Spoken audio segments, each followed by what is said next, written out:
What is up? Welcome back to my channel. It's a wrap, aka Yudi here, and today I am reviewing You're Breaking My Heart. So let's get into it.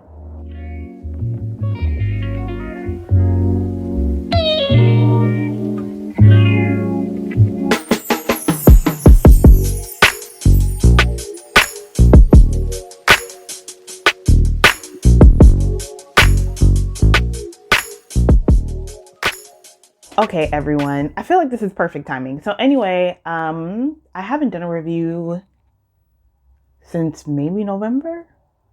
It's been a little bit since I've done a sit down review. So today I am reviewing You're Breaking My Heart by, can y'all see? By Olugbemisola Rhuday-Perkovich. And this story follows a character. Her name is Harriet. She's in high school, and when we meet her, she has just lost her brother to a school shooting, and she's navigating the grief of losing her brother and also feeling like it was her fault, because before that happens at school, they get into an argument and she tells her brother, "I wish you were dead." So she carries this guilt while also dealing with the grieving of losing her brother. And in the story, this is my first time, also, let me say this is my first time reading speculative fiction, and I actually wasn't aware that it was going to be a speculative fiction when I went in to read the book. Even though it says in the flap, it does say it's a speculative fiction in the flap. So also in the book, she meets this character. Her name is Alicia, and she's a new girl in school, and they connect because Alicia is all like, "Oh, have you heard about this underground tunnel under New York, and there's people that live under there." And Harriet starts to believe that her brother might be still alive, and he might be living underground in this tunnel. So her cousin and her brother's best friend end up going on an adventure under this tunnel. And that's when the speculative fiction starts to come into this book, because it's very like sci-fi, fantastical. I can't really describe it, but animals talk. Like, things are very fantastical. That's the only word I can think of that happened under when they go underground that I was not anticipating. I loved how this book delved into grief, such intimate grief, especially as you're coming of age, as you're a young person. And I think of other books where like there are characters especially young Black girls who are dealing with grief, and they become like mean or cruel in response to like their grief. And while like they have those characterizations, we really don't go into like a deep exploration of navigating that grief or giving that character more humanity versus just being like a really rude girl.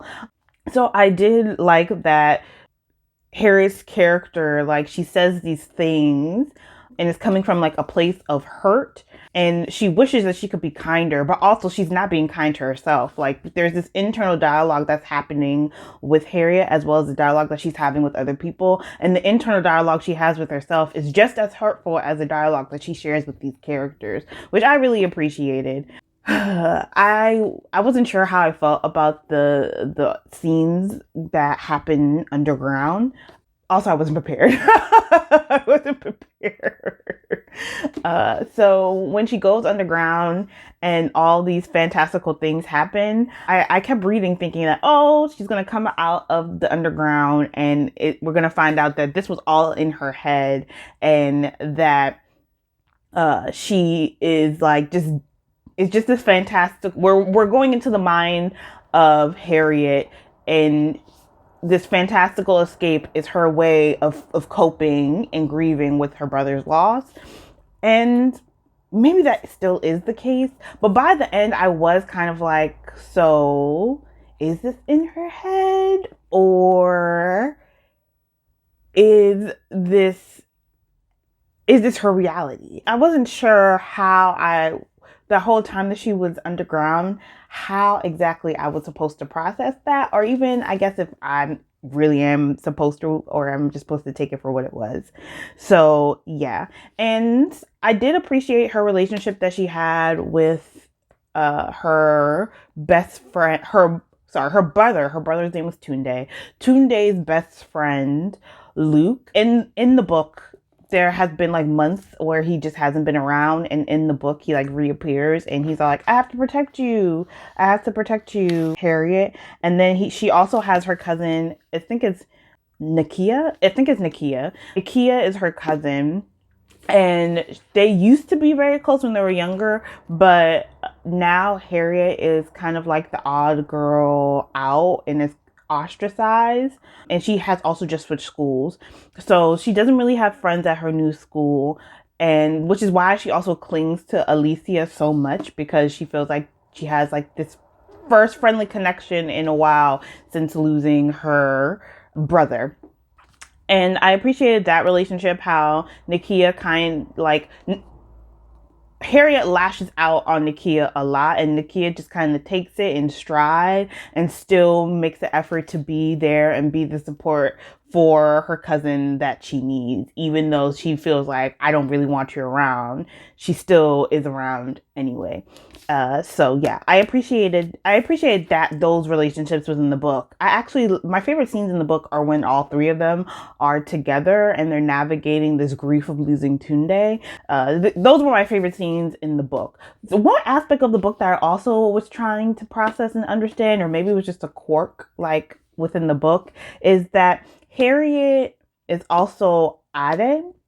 Her parents are not Nigerian, but they really like appreciate Nigerian culture. So her mom like cooks Nigerian food. She gave her children Nigerian names, and she like tells them different tales, like African tales and story. Well, I guess folklores and stories. But they're just like regular old black people from Brooklyn. I don't know if they're from Brooklyn, but they're from New York. I don't know what made me say Brooklyn, but they're from New York. But Nakia's father is Nigerian. So yeah, it was interesting. I was all like, so why was this put in the book? I just was it just a quirk of her family? And also, her mother seemed to be holding a secret, and in my mind, I was like, is this in Harriet's head, or is her mother in fact keeping a secret? Like, the mother seemed to be holding on to something, and I never really figured out throughout the book what exactly she was holding on to, or maybe I just missed it. Yeah, so there were some questions that were, for me, were just kind of left unanswered, and I'm glad. Or I'm not glad. I liked the way that the story did. Like, the story did not really focus on what exactly happened. Like, we know what happened to Tunde, but we didn't get a whole trauma. Like I wouldn't have enjoyed reading exactly what happened to Tunde. That would have definitely. But they just kind of allude to what we don't know exactly what happened, but we have an idea of what happened. Because the book, I mean, not saying that the book is not about, like, the book is about Tunde, but it's really about Harriet navigating grief, navigating loss, navigating guilt. And yeah, I appreciated the fantastical deep dive in that aspect of this book. But there were just some things that I was just all like, I'm not really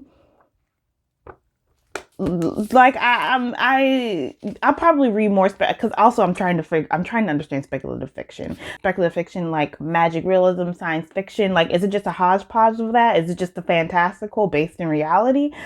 I have to do my research. But yeah, I enjoyed that this was my first like dive into the genre of a speculative fiction. I appreciated that it was this fantastical. I appreciated the manner that these themes were explored. The time that Harriet, Luke, and Nakia are in the underground was kind of, it was a little bit confusing to me. I was like, where are we going with this? I don't think it was like my most favorite part of this book. And it's a big portion of this book. It's like, I'm going to say like, it's pretty much half the book, at least the last third of the book. But overall, if speculative fiction is your jam, if you want like a interesting exploration of from like the young adult perspective of grief and loss. It really, I think it touches on really heavy themes without feeling like extremely heavy, if that makes sense. So yeah, I had an interesting time with this book, and let me know if you read it and your thoughts. Until the next time, guys, I will speak to you later. And oh, also let me thank Hear Our Voices, as well as the publisher Living Corrido, for sending me a copy of this book. The cover also is beautiful. Like, the cover makes sense if I didn't explain it, because Harriet is a swimmer, and her first encounter with Tunde, she's swimming at the recreational pool. Yeah, the cover is very appropriate. And that is it, guys. Until the next time, deuces.